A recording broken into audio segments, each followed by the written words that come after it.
Most customers don't trust trades, and honestly, it's not their fault because a lot of trades have created that problem, and those problems are there's no communication from you and the customer.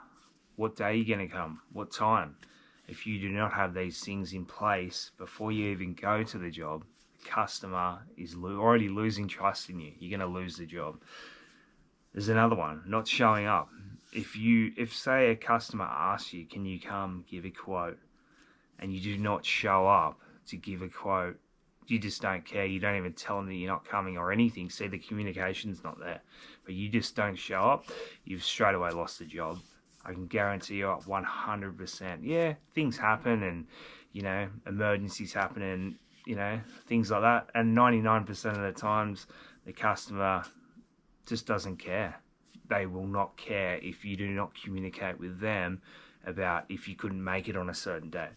The other thing is pricing. If you are pricing a job and during the job, say you've already given a quote, and during the job you uncover something that you didn't have a clause in your quote for, say rock or underground services are all in the way, and you didn't even think about this to have that in your quote, and the customer can lose trust in you that you're actually professional and know what you're doing, because the customer thinks that when you gave that quote, this is going to be the price to fix whatever it is. So changing prices during the process of work can lose a lot of trust inside the customer, and there's ways to avoid that. Like I just said, having a clause in your quote or in the work you're doing to let the customer know, if this happens, then we're going to charge you more. Easy, but a lot of people can miss out on that. And also as well with bad past experiences. If customers have had a bad past experience with another tradie, such as he's broken something while he's working around the house, inside the house, he didn't fix it, or he didn't fix it properly, he didn't show up, left mud all through the house. Like, there's all these different scenarios that everyone can play in their head. But if a customer's had a bad experience, it's your opportunity to turn that customer into a lifetime customer. And there's plenty of ways you can do that. But with all these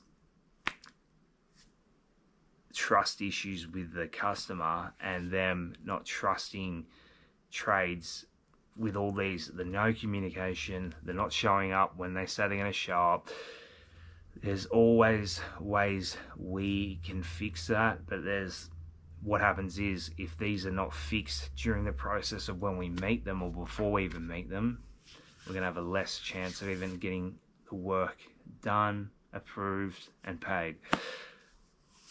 And why these things affect you, it's because the customer will hesitate. The customer will start comparing your work, your company, you to other people. They just hesitate, and they just don't feel comfortable. They don't think you're professional, because if they've had a bad experience and you're all the similar sort of traits that this other bad experience they had, and you're doing the same things, straight away they're gonna think in their head, oh, this person is not the right person for this job. So what you can do, simple. If a customer calls the company and wants to book in a day and a time, great. You take the time, speak to the customer, and work out a day that you can actually get there, and a time that's going to suit you and the customer. Also, when you're on the phone, booking this job in, phone, email, text message, you let the customer know that you're going to be in contact with them before you're coming. What I like to do before you go to a job, if you're going there for a quote, yeah, you can say a certain time or an afternoon time or whatever, but if it's going there for an actual job, you should give minimum 2-hour window. Some companies go a 4-hour window. 2-hour window gives you leeway. 12 and 2, I can be there. It gives you leeway. If you're a bit slow on the other job and it's ticking over into the next job, you can let the customer know you're coming at a certain time. So then that gives them ample opportunity. You're on your way. You're communicating. That's the main thing customers want to hear, communication. They want to know you're on the way. You're not just going to rock up out of nowhere, bang, bang, bang, and they're like, oh, who's at the door? And then they're all of a sudden, it's all a bit weird because you're there, you never told them you're coming. But the best thing to do is, give them the communication that you're on the way. 30 minutes beforehand, a text message, a call. Then they know. The next thing you can do is explain clearly what needs to be done. Take the time with the customer. Spend time with the customer. This builds up the relationship, the rapport, especially if they don't even know you. If they've met you before, it's a bit different. But if they have not met you, it's good to slow it down and spend the time with the customer. This is going to help build that relationship. And just explain things clearly to them. Also, when you're there, if you're pricing or you're going to actually do a job, give options, give room for the customer to move, for you to move. So good, better, best options. Instead of just having one, we'll just give it scenario, a hot water heater. You go to a hot water heater job and there's just a hot water service, and yes, you can just replace that. But you can also give 3 different options, different types of heaters, a different location of the heater, or there's all different options you can do to increase the customer value or increase the customer turnover in your business. So increasing the average ticket. If you go in there giving options, it takes the actual quote away from a yes or no. So if you just went there to do a replacement of a hot water service, you're just given one option. It's like yes or no. If you give 3 different options, you've got a lot more chance of getting that option approved.